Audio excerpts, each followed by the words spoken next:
नमस्कार। एस्ट्रोलॉजी और वास्तुशास्त्र के नए एपिसोड में आपका स्वागत है। आज हमारे साथ नामचीन ज्योतिषविद रमेश चिंतक जी महाराज फिर से होंगे। पहले के एपिसोड में हमने सूर्य ग्रह पर व्यापक चर्चा की थी। उसी कड़ी में आज हम चिंतक जी महाराज से सिर्फ मंगल ग्रह पर चर्चा करेंगे। आगे बढ़ने से पहले चिंतक जी महाराज के पिछले एपिसोड में की गई भविष्यवाणी को देखें। जाते जाते एक सवाल और है कि 7 जून है आज, और आज से मंगल जो है वो सिंह राशि में जा रहे हैं। क्या जुलाई तक रहेंगे शायद? इसका इम्पैक्ट अब आप सोसाइटी पर और व्यक्तियों पर किस तरह से देख रहे हैं? देखिए, बहुत सिंपल तरीके से अगर मैं इसे समझाने की कोशिश करूं तो वो ये है कि अभी तक कर्क राशि में मंगल थे, अपनी नीच राशि में थे। कर्क जल तत्व की राशि है, मंगल अग्नि तत्व के ग्रह हैं, तो ये थोड़ा पानी में पड़ा अंगारा था। ये बहुत फायरी नहीं हो सकता थे। ये जो बीच में सीज फायर हो गया, तमाम एस्ट्रोलॉजर उसका कारण नीच के मंगल को मानते हैं कि मंगल अभी उत्तप्त अवस्था में नहीं है। उत्तप्त समझते हैं, उतना अग्नि तत्व उनका इसलिए प्रबल नहीं है कि वो कर्क राशि में है, और कर्क जल तत्व की राशि है। ठीक बात। अब इसी भाव भंगिमा पर आप आगे ये देखिए कि सिंह राशि तो अग्नि तत्व की राशि है। अब ये अग्नि तत्व की राशि में अग्नि तत्व के ग्रह गए हैं, तो निश्चित रूप से अग्नि तत्व प्रभावी होगा, उनका बढ़ेगा, अग्निकांड और अधिक होने की संभावना होगी। और कहीं भी अगर कोई युद्ध जैसी स्थिति होगी तो ये अग्नि तत्व के मंगल, उसमें कंप्रोमाइजिंग एटीट्यूड कम हो जाएगा। ऐसा कह सकते हैं।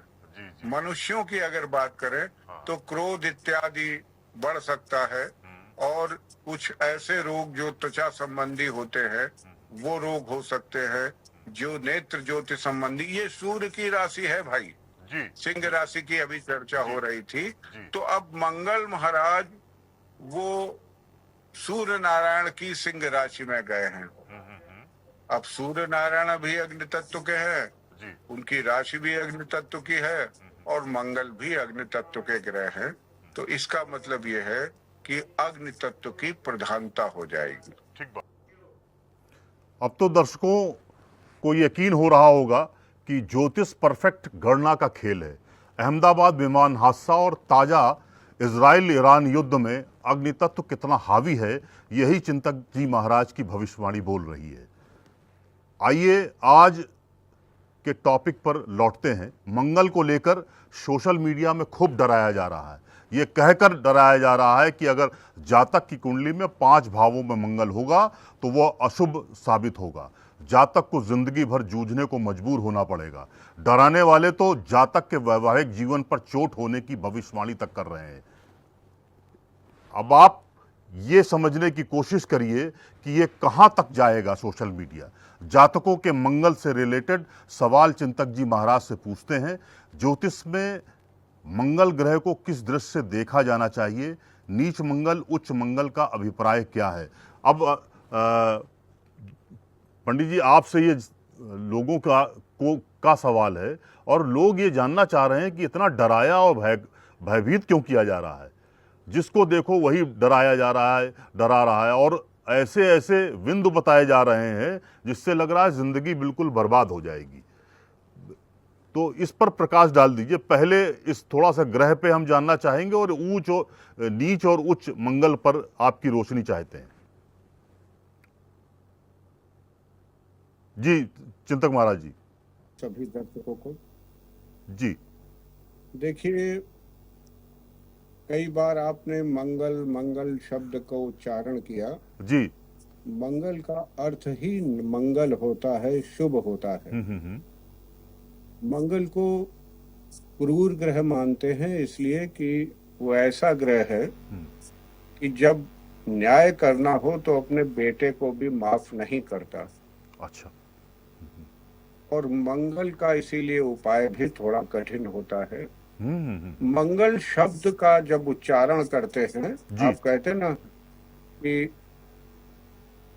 मंगल, जो मंगल शब्द का जो उच्चारण है उससे ही मंगल यानी शुभता का आविर्भाव होता है। शुभता यहीं से प्रारंभ होती है। ज्योतिष में मेष राशि और वृश्चिक राशि का स्वामी होता है। नेचुरल जॉडियक में मेष का अर्थ होता है जन्म और अच्छा। वृश्चिक का अर्थ होता है मृत्यु।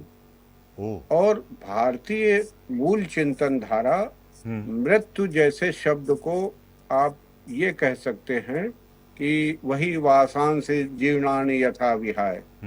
यहाँ पर मृत्यु का अर्थ है कि वो केवल वस्त्र बदलते हैं, जीव केवल वस्त्र बदलता है। कुल मिलाकर जो मंगल ग्रह है वो हमारे जन्म को भी रिप्रेजेंट करता है और मृत्यु को भी रिप्रेजेंट करता है।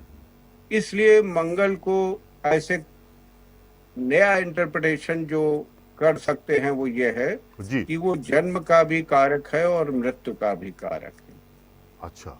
अब मंगल हमारी शरीर में जो ऊर्जा है, जी। ऊर्जा को रिप्रेजेंट करता है। जो भी शरीर में ऊर्जा है, जो व्यक्ति की महत्वाकांक्षा है, वो बहुत ऊपर पहुंचना चाहता है, या वो उसके जीवन में क्या क्या अभिलाषाएं हैं जिनको वो पूरा करना चाहता है, ये कुंडली में मंगल बताता है। इसीलिए तो उसका नाम मंगल है। दूसरी बात जो आपने पूछी कि वैवाहिक जीवन के लिए मंगल बहुत खराब ग्रह हो जाता है, जी। वो उसको उसका जो इंटरप्रिटेशन है वो इस तरह का है कि वो वैवाहिक जीवन को बर्बाद कर देता है। जी। ये सब बातें बिल्कुल गलत हैं। मिथ्या है। दरअसल जी। मिथ्या इसलिए है कि उसका नाम ही मंगल है। वो बर्बाद नहीं करता, बस एक ऊर्जा का संतुलन होना चाहिए। एक ऊर्जावान व्यक्ति से दूसरे ऊर्जावान व्यक्ति का संबंध हो। अब ऐसे तो अगर आप देखें जी। तो लग्न में, चतुर्थ में, सप्तम में, अष्टम में और द्वादश भाव में, इन भावों में अगर मंगल हो तो कुंडली मंगली होती है। हाँ, ठीक। अब भाव तो 12 ही होते हैं। हाँ। अब 12 भावों में अगर 5 भावों में मंगल हो जाए तो 43% सारी दुनिया के लोग मंगली हैं। भाई ये तो लॉजिक सीधा सीधा गणित समझ में आता है। जबकि दक्षिण भारत का केरल का एक स्कूल है जो सेकंड हाउस के मंगल को भी मंगली मानता है। अरे तो 50% लोगों की कुंडली में मंगली कुंडली हो जाएगी। जी। दूसरी बात यह है, ये बड़ा पैराडॉक्स है जब हम मंगली दोष शब्द का प्रयोग करते हैं। जी जी जी। मंगल का अर्थ तो मंगल होता है, शुभ होता है, उसके साथ जी। दोष शब्द का प्रयोग हो नहीं सकता। पुराने किसी आचार्य ने नहीं किया है, बल्कि मंगली योग शब्द का प्रयोग किया है। तो मंगली योग होता है, ये निश्चित है। और मंगली योग के लोग अधिक ऊर्जावान होते हैं। मंगली योग के व्यक्ति अधिक महत्वाकांक्षी होते हैं और अपनी महत्वाकांक्षा पूरा करने में चूंकि उनके पास ऊर्जा अधिक होती है, इसलिए उसको पूरा सदुपयोग करते हैं। जिस भाव में मंगल होता है उस भाव में ऊर्जा भरी होती है। अच्छा। वो कोई भी सारे भाव किसी न किसी संबंध को दर्शाते हैं। अब जैसे मान लो किसी का मंगल अच्छा है तो उसके भाई से उसके संबंध अच्छे होंगे। मंगल खराब, मंगल भाई का भी कारक है। और अगर मंगल अच्छा नहीं है तो भाई से संबंध अच्छे नहीं होंगे। इसीलिए ये बताया जाता है उपाय के रूप में कि भाई से संबंध अच्छे रखो, क्योंकि आपकी कुंडली में मंगल बहुत अच्छी स्थिति में नहीं है। लग्न में मंगल हो तो आदमी देखो क्रिएटिव भी होगा और अपने स्वास्थ्य का ख्याल रखेगा। तो मंगल का अर्थ तो शुभता से लिया गया है। मंगल शब्द का अर्थ ही शुभ होता है। उसके साथ अशुभता जोड़ देना व्यर्थ की बातें हैं। बल्कि नाइंसाफी है, ये अन्याय है। दूसरी बात ये है जी कि अब आप आ जाओ वैवाहिक संबंध पे, उसी में लोग ज्यादा इस जी भयभीत रहते हैं कि अगर मंगली कुंडली की नॉन मंगली से शादी हो गई जी तो वो उसका मेंटल इक्विलिब्रियम बराबर नहीं रहेगा, जी या दाम्पत्य सुख की स्थिति बहुत अच्छी नहीं रहेगी। उसके पीछे कारण ये है कि भाई, एक तरह के ऊर्जावान व्यक्ति से दूसरी तरह के ऊर्जावान व्यक्ति का विवाह अगर हो तो ऊर्जा संतुलन सामान्य रहता है और समानुपाती होता है। अगर एक व्यक्ति मंगली है, दूसरा मंगली नहीं है, तो ऊर्जा संतुलन समानुपाती नहीं हो सकता। इसीलिए पुराने आचार्यों ने ये निर्देश दिया था कि मंगली व्यक्ति का विवाह मंगली व्यक्ति से हो। उसके फिर लाइफ के कई आयामों में, जीवन के कई आयामों में डिस्टरबेंसेस हो सकते हैं और ऐसा देखा भी गया है। जी जी लेकिन हर कुंडली में मंगल इस स्थिति में फायरी होता है, ये कुंडली के और ग्रहों के ऊपर निर्भर करता है। जब और ग्रह कुंडली के इस बात का संकेत दें कि ये मंगल मान लीजिए और फायरी हो रहा है, अग्नि तत्व की राशि में है, जी या फिर वो ऐसे नक्षत्रों में है जो कि नक्षत्र मृदु संज्ञक नक्षत्र नहीं है, तीक्ष्ण नक्षत्र है, भरणी में है, तीनों पूर्वा नक्षत्रों में है, ऐसे मंगल थोड़े से फायरी होते हैं। अगर वो उस तरह के तीक्ष्ण नक्षत्रों में मंगल की स्थिति दिखाई पड़ती है। राशि के अनुसार भी, नक्षत्र के अनुसार भी, और ग्रहों के साथ उनका क्या संबंध बन रहा है, ये देखकर पता लगाया जा सकता है कि ये मंगल बहुत फायरी है, तो उसके लिए तो लाइफ पार्टनर उस तरह का चाहिए। इस बात से मैं सहमत हूँ। ठीक बात है।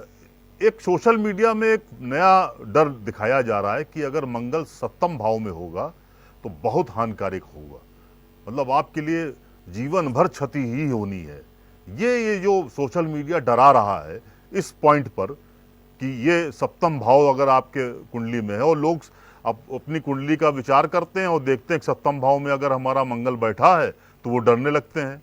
फिर वो तमाम जतन करने लगते हैं कि कैसे किया जाए, फिर इससे बचा कैसे जाए, मंदिरों में चला जाए, हनुमान मंदिर में भी सुबह से शाम तक बैठे रहते हैं। ये क्या है? ये सोशल मीडिया किस लेवल पर डराने की कोशिश कर रहा है? क्या वास्तव में सप्तम भाव में मंगल हानिकारक होता है?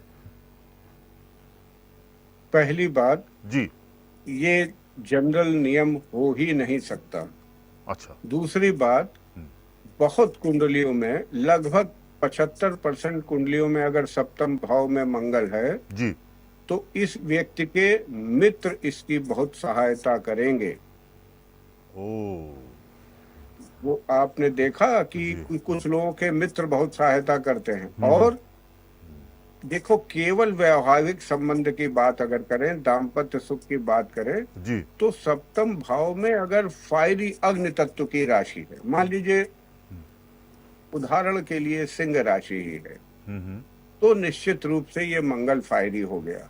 और सिंह राशि में भी अगर मान लीजिए 13-20 डिग्री तक है, अश्विनी नक्षत्र में है या भरणी नक्षत्र में, तो और भी वो थोड़ा सा फायरी हो जाता है, क्योंकि भरणी नक्षत्र का देवता यम है, तो वो नुकसानदेह हो सकता है। ऐसे मंगल की स्थिति में फिर मंगली योग वाले व्यक्ति से ही उसका विवाह होना चाहिए। लेकिन सप्तम में मंगल हो तो वैवाहिक सुख नहीं होगा या दाम्पत्य सुख में बहुत बड़ी बाधा आ जाएगी। ये बात ठीक, पूरी तरह से ठीक नहीं है।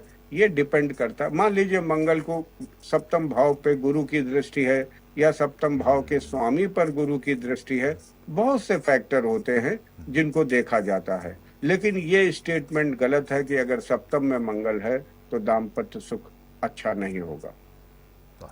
क्या इसमें सप्तम भाव से उपाय मैं भूल गया, आप हाँ आपने उपाय की बात पूछी थी। जी देखिए, केवल एक ग्रह ऐसा है जी जिसका उपाय कठिन होता है।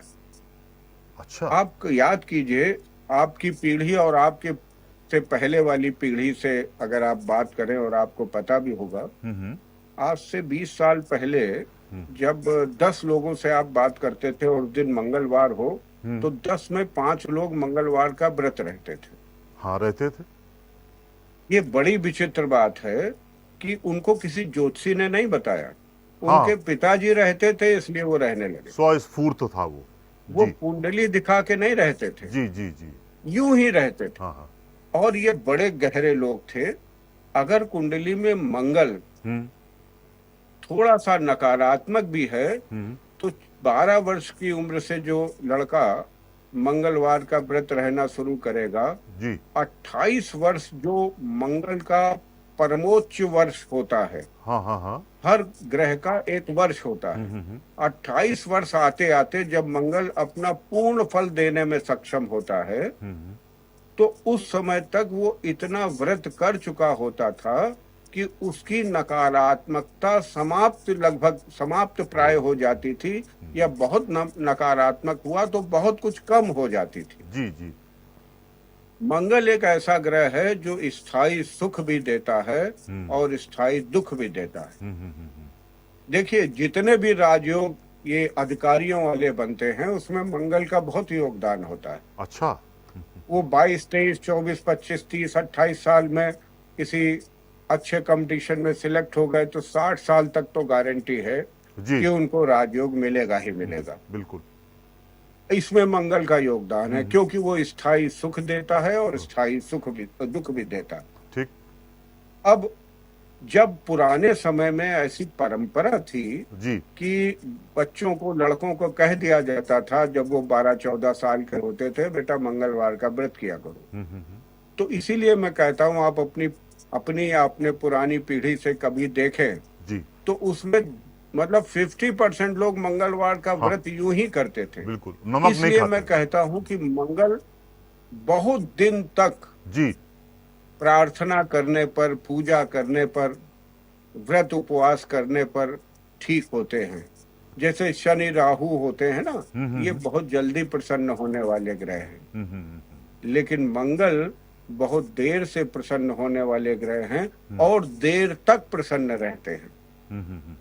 मंगल को इसीलिए क्रूर कहा है, क्रूर ग्रहों में मंगल आते हैं क्योंकि वो क्रिएटिव भी हैं, जन्म भी वही देते हैं जी लेकिन मृत्यु का कारण भी वही बन सकते हैं क्योंकि वो भाव और मेष राशि और वृश्चिक राशि के मूल रूप से स्वामी। जी। कुछ जातकों का एक सवाल ये भी है कि उनकी उन्हें बेटियों की शादी करनी है, लेकिन उनकी बेटियों में 2 बेटियों की का जो मंगल है वो सप्तम भाव में बैठा हुआ है। तो क्या ये देरी और परेशानी उस जातक के लिए होती है क्या? ये एक बड़ा हाँ, निश्चित ऐसा होता है क्या?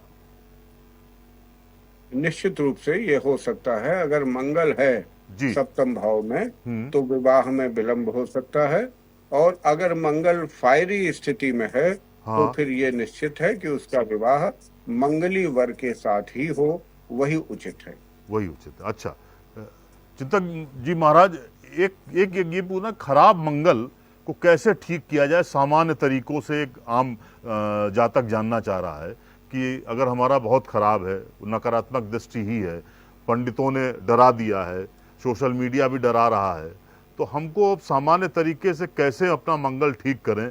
क्या जीवन में हम अपनी शैली को अपनाएं जिससे बिल्कुल तामसी प्रवृत्ति खत्म हो जाए और हम सात्विक जीवन की ओर बढ़ते चले जाएं? तो ये कुछ आपके टिप्स कुछ जातक जानना चाह रहे हैं, इस पर देखिए, प्रकाश पहली डाल बात दीजिए। तो ये है, जी मंगल शब्द का अर्थ शुभ होता है, इसलिए मंगल आपका मित्र है, आपका शत्रु नहीं है। ठीक है। मंगल के प्रति आपका पहली बात तो भाव अच्छा होना चाहिए। अच्छा। आप बलि की पूजा करते हैं, उनसे अगर एक इमोशनल अटैचमेंट है आपका तो निश्चित रूप से आपका मंगल ठीक होने लगता है। मंगलवार को व्रत रहना, जैसे मैंने आपको बताया, मंगल का एक उपाय है। जी मंगल का दान करना, मसूर की दाल, तांबे का पात्र, लाल वस्त्र, ये मंगल वाली वस्तुएं हैं। जी वो अगर आप दान करते हैं तो वो मंगल का उपाय है। और सबसे अच्छा उपाय ये है कि जी। अगर आपका भाई है तो आप उससे अगाध प्रेम कीजिए। आप ये मान के चलिए कि पृथ्वी पर मंगल का आपके लिए प्रतिनिधित्व वो करता है। अक्सर मैंने देखा है, और आजकल तो विशेष रूप से, पुराने समय में आज से कोई 40-50 साल पहले ये बात नहीं होती थी, जी। लेकिन अगर भाई से विरोध है हाँ। तो निश्चित रूप से मंगल खराब हो जाता है। और मैंने देखा है अगर आपका मंगल खराब है, नीच का है, हाँ। तो भाई से विरोध होने की संभावनाएं बहुत प्रबल होती है। जी। जी। इनको आप अपने क्रियमाण कर्म से मैनेज कर सकते हो। एक अच्छा। तो प्रारब्ध है कि आपका नीच का मंगल है, ठीक। लेकिन एक क्रियमाण है, उससे आप मैनेज कर सकते हो। बाकी अगर ये देखें कि मंगल की वजह से विवाह में देरी हो रही है, तो जी। मंगल की पूजा होती है। उज्जैन में मंगलनाथ का मंदिर है, वहाँ पूजा होती है। और भी अगर बहुत मंगल विवाह के लिए विलंब कर रहा है, जी। तो उसके लिए फिर मंगल चंडिका का पाठ विशेषकर कन्याओं के लिए होता है, वो किया जा सकता है। बहुत से उपाय हैं, लेकिन मैं ऐसा मानता हूँ जो उपाय व्यवहारिक होते हैं। जी। जैसे अगर पुरुष कुंडली में मंगल खराब है, तो उसके लिए सबसे, अगर उसका भाई है तो निश्चित रूप से भाई से संबंध अच्छे रखें। बड़ा भाई है तो उसका आशीर्वाद बहुत काम करेगा। छोटा भाई है तो उसके साथ एक इमोशनल अटैचमेंट अगर उनका होगा, तो निश्चित रूप से मंगल, इसका अर्थ ही हुआ कि मंगल सकारात्मक हो रहे हैं।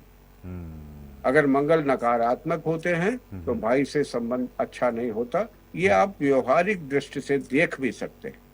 अच्छा, मतलब कुल मिलाकर ये है कि अच्छा मंगल अगर आपकी कुंडली में है तो युद्ध और संघर्ष में फलदायी परिणाम देगा ही, ऐसा मान लें हम। अरे मंगल, इस मैंने आपको प्रारंभ में बताया कि मंगल ऊर्जा का कारक है। जी। जी। मंगल ही आपका जन्मदाता है, जी। और मंगल ही आपका ट्रांसफॉर्मेशन करेगा। ट्रांसफॉर्मेशन का अर्थ है जी। आप ये शरीर छोड़ के दूसरे शरीर में तभी जाएंगे जब मंगल परमिट करेगा। अच्छा। इसलिए उसको, ये बड़े भारत की मूल चिंतन धारा बड़ी गहरी है।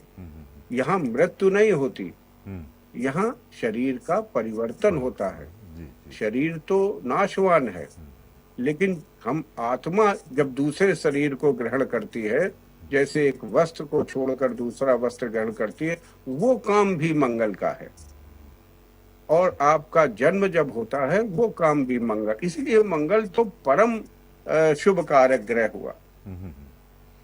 एक जातक बस ये है जी कि, नहीं बोलिए जी, बोलिए आप। नहीं आप बोलिए जी। मैं ये कह रहा था कि मंगल जो है, वो, उसको अगर व्यक्ति स्वयं इस तरह का भाव भर ले। देखो, एस्ट्रोलॉजी की एक लैंग्वेज है।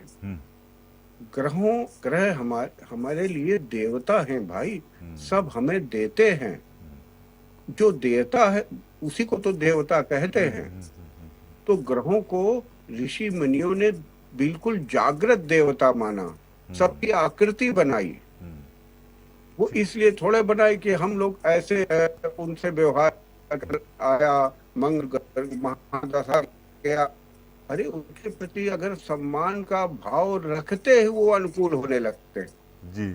आपको एक इमोशनल अटैचमेंट होना चाहिए। ग्रह वो देवता हैं। अगर आप उस तरह का अटैचमेंट रखते हैं, तो आपका नकारात्मक ग्रह भी सकारात्मक होने लगता है। अक्सर मैं ज्योतिष पढ़ाता हूं तो अपने विद्यार्थियों से ये बात कहता हूं कि ग्रहों के बारे में आदर पूर्वक बात करना प्रारंभ करो, सत्य बोलना शुरू करो। जो आदमी लगातार सत्य बोलता है, झूठ नहीं बोलता, उसकी बात सच होती है। ये तो बड़ी व्यवहारिक बातें हैं, जो कि पुराने जमाने में सुबह उठते थे, नवग्रह स्तोत्र करते थे। आज वो परंपरा नहीं है। सूर्य आत्मा जगत, सूर्य को आत्मा मानते हैं, चंद्रमा को मन मानते हैं।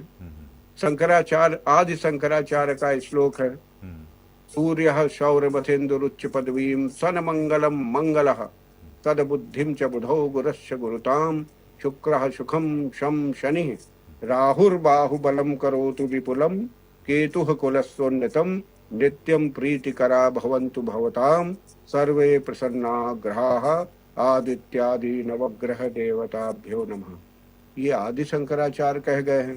जी और वो निर्देश भी दे गए हैं कि सुबह प्रातः उठकर सारे ग्रह नक्षत्रों को प्रणाम करो।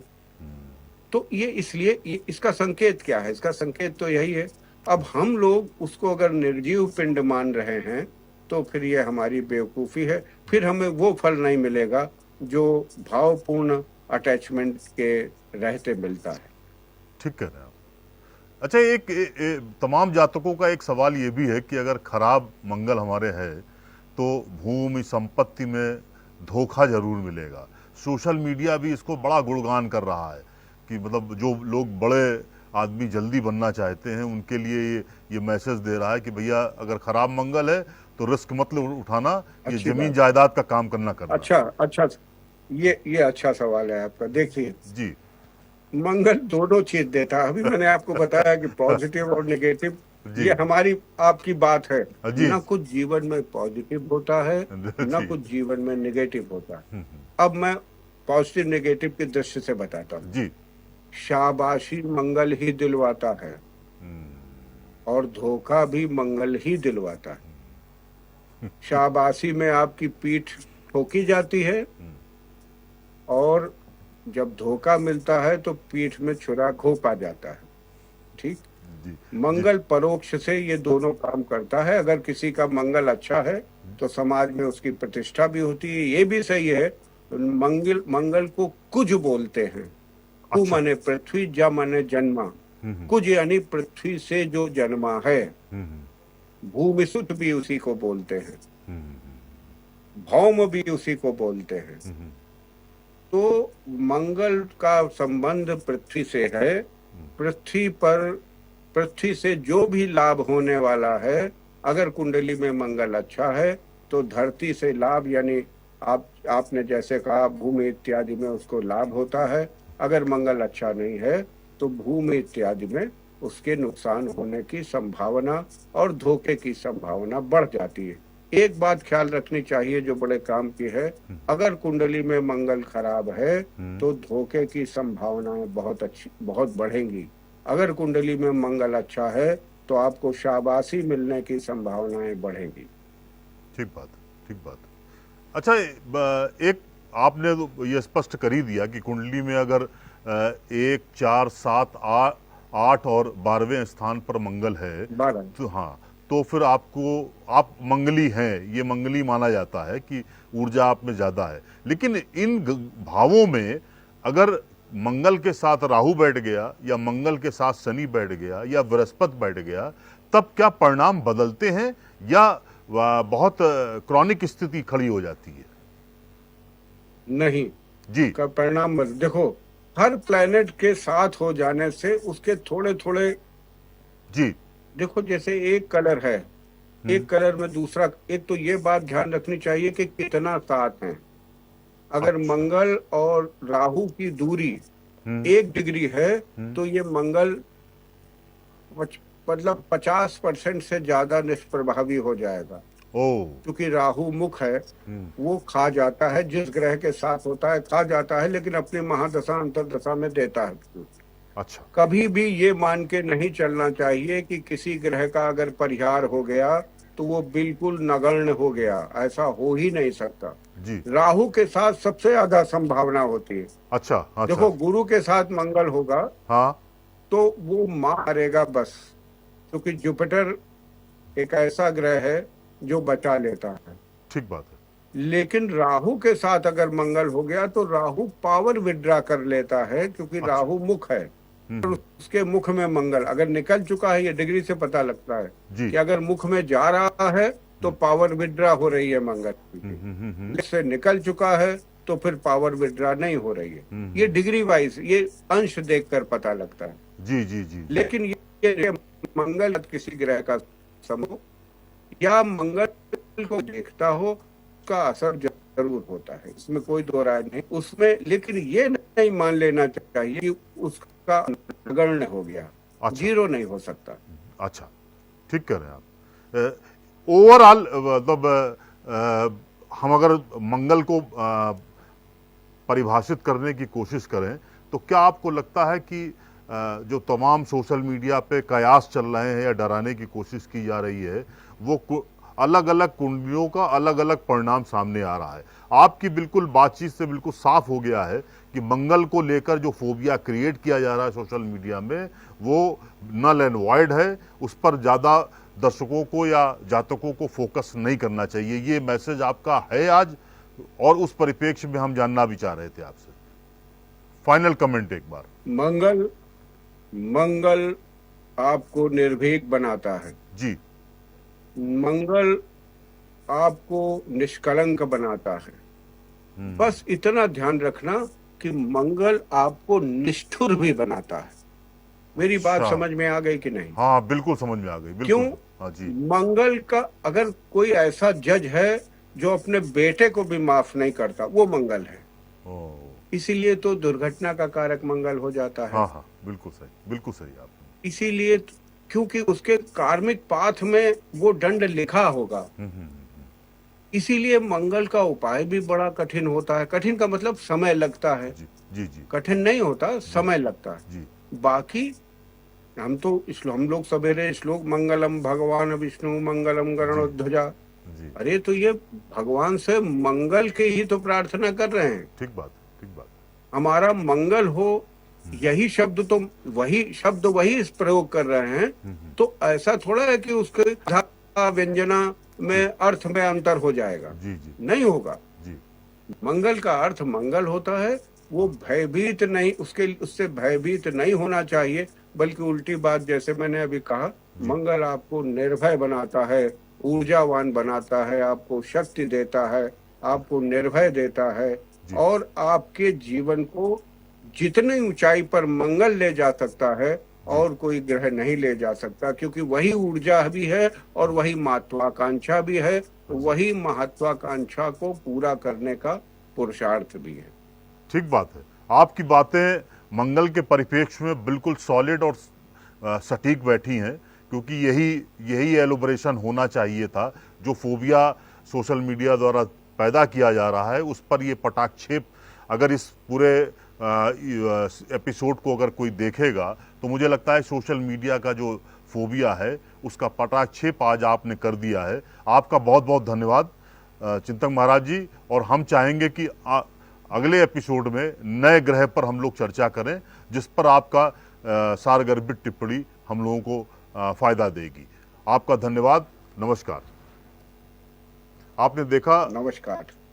चिंतक जी ने बहुत सारी बातें मंगल के परिप्रेक्ष्य में बताई, और आप ये मान के चलें, सोशल मीडिया से आप डरे नहीं। आपके खुद के जो पंडित जी हैं, अगर वो भी इस तरह की बातें बता रहे हैं तो पहले उसका ठीक से विमर्श कर लें, और उसके बाद जातक को ये चाहिए कि वो अच्छे पंडित से कुंडली को विचरवाए।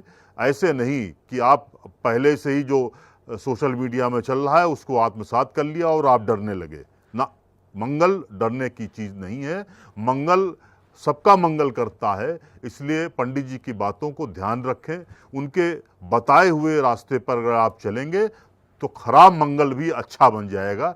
ये उनका संदेश है। आपका बहुत बहुत धन्यवाद। अगले एपिसोड में नए ग्रह पर हम चर्चा करेंगे। नमस्कार।